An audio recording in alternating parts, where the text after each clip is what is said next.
Umre me Hoxha Fexhejmi.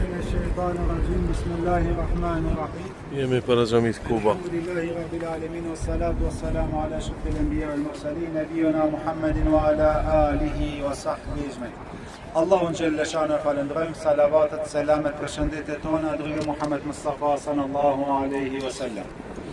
Për momentin jemi në lagjën Kuba, ku në këtë lagje gjendet edhe xhamia e Kubas.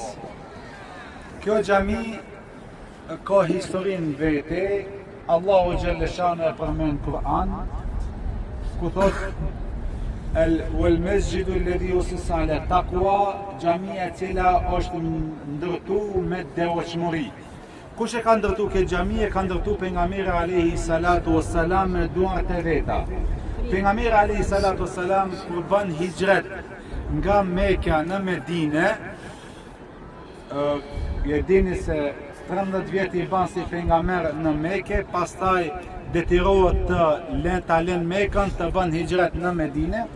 Edhe para se me zbrit në Medinë, pejgamberi alayhi salatu wassalam ditën e hënë zbret në Kuba.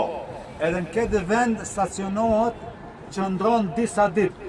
Thuhet disa rivajete 4 ditë, thuhet disa rivajete 14 ditë ka qëndruar këtë vend. Nga ditë e hënë deri ditën e xumë. E tash cilën ditën e xumë nuk e dim. A thuhet 4 ditë apo ka qëndruar 2 javë. E kështu me radhë. Apo më shumë se 2 javë. Pejgamberi alayhi salatu wassalam ditën e hënë ka në Kuba, edhe pastaj me duart e veta, siç e shih në këtë xhami, e ka rindërtu ai pejgamberi alayhi salatu wassalam.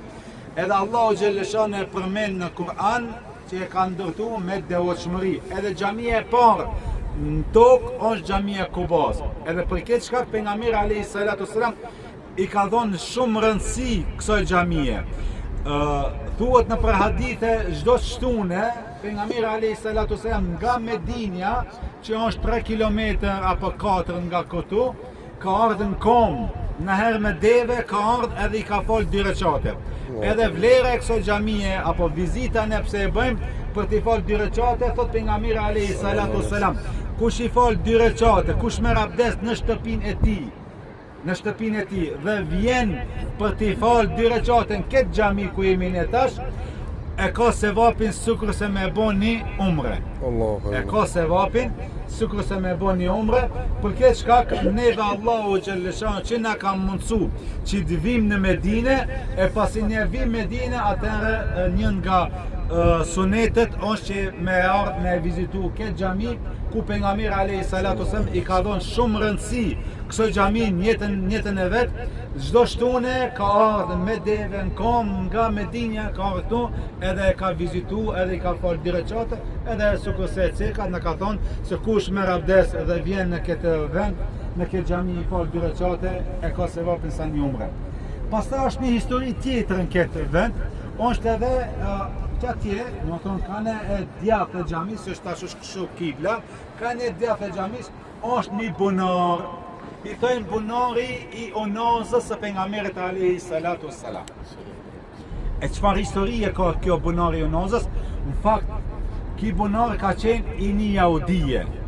Se këtu kanë qenë jahudit kanë qëndruar para se të vjen pejgamberi alayhi salatu wassalam, edhe masi ka ardhur, pastaj jahudit, dikush prej tyre është bërë musliman, e dikush kanë dalë e kështu me radhë. Po qatë bunarin ka qenë një nga bunarët e Medinës që është pi uji në te. I ka pas bunarit tuaj që 12 metra, një e gjys, në thonë e gjanë, kurse në thonë thellë ka qenë 2 metra apo 13 metra. E atë bunare ka pas jahudia, pastaj e ka mbledh musliman, te pejgamberi alayhi salatu wasallam shpesh herë vinte nga Medinja për me pi ujë tek i bunari.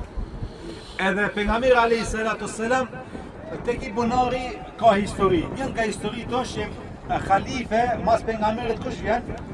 Ebu Bekri. Pastaj vjen Omeri, pastaj vjen Uthmani, pastaj vjen Aliu. Këto 3 khalifët janë përgëzuar me xhenet te çki bunari i jahudis. Te çki bunari i jahudis ai riusit, pastaj është quajtur bunari edhe e tash e ka emrin bunari i onazës. E do ta kallëzojmë pse ka bunari i onazës së pejgamberit alayhi salatu wasallam. Këtu të ki bunari, pejgamberi alayhi salatu wasallam thot Ebu Musa el-Ashari, ishim mbaçe. Edhe Ebu Musa el-Ashari thot ishim me pejgamberin alayhi salatu wasallam duke u fresku në kanat bunar. Edhe erdh dikush me trokit nder, edhe pejgamberi alayhi salatu wasallam i thot Ebu Musa el-Ashari, thot del, hape derën dhe përgëzoj me xhenet. Kur dola me qel derën ishte Ebu Bekri. Pastaj erdhe Ebu Bekri ul afër pejgamberit alayhi salam. Pastaj pas një kohë prap ja nisi dera me trokit i asaj bache. Edhe i thash pejgamberit alayhi salam Ebu Musa el-Ashari, atë shkoj të hapi, po të shko hape dhe përgëzoj me xhenet. Kur shkova ishte Omeri radiallahu anhu. Pas një kohë prap trokiti dera dhe kërkova leje thot Ebu Musa el-Ashari nga pejgamberi alayhi salam për të hap. I thash a shkoj të hapi, thash shko hape dhe përgëzoj me xhenet. Kur shkoj ishte Othmani radiallahu anhum ejmain, edhe e përgëzova tha me xhenet, erdh Othmani radiallahu anhu edhe ul pran përballë pejgamberit alayhi salam. Ebu Bekri ndjat, Omerin të majt, kurse Othmani ul, nga tërbia, nga edukata ul përballë pejgamberit alayhi salam. Pejgamberi alayhi salatu wasallam e ka pas një onaz e cila ka qenë e shkruajtur me Khatemun Nabiyyin, vule pejgamberis. Edhe çato onaz pejgamberi alayhi salatu wasallam sa konjole ka mbajt. Pastaj kur vdes pejgamberi alayhi salatu wasallam ja japin onazën Ebu Bekrit. Sa ka qenë khalife ka mbajt onazën Ebu Bekrit. Pastaj kur vdes Ebu Bekri ja japin Omerit. Sa ka qenë khalife Omeri ka mbajt onazën e pejgamberit alayhi salam. Kur vdes Omeri ja japin Othmanit radiallahu anhu. Othmani radiallahu anhu, ti çki bunari një ditë për ditëve, thonë sahabët që Ebu Musa el-Ashari, hadithi është muslim, vjen thot erdhëm Othmani radiallahu anhu, një ditë për ditëve me onazën e pejgamberit alayhi salam, sikur se çdo njeri e nxjerr nga gishti, edhe në gisht, pa prit mas i bie te ky bunari, cila onaza e pejgamberit alayhi salam. E si khalife Othmani radiallahu anhu, tash se ka qenë emanet i pejgamberit alayhi salam. Edhe normal ka ndash ta marrin onazën që e ka marrë pejgamberi alayhi salatu wasalam. Edhe i urdhnon musliman që ta pastrojnë. 3 ditë e 3 natë mundohen ta gjejnë onazën e pejgamberit alayhi salam, s'kan mujt me gjej. S'kan mujt me gjej.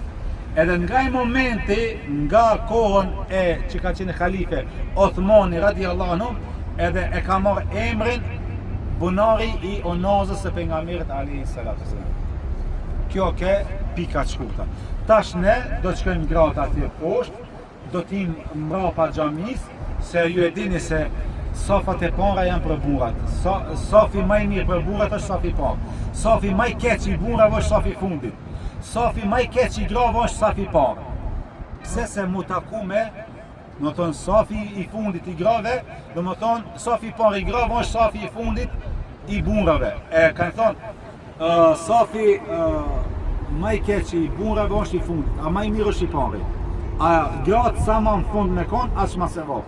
Do të thonë në fund safave, xhamis.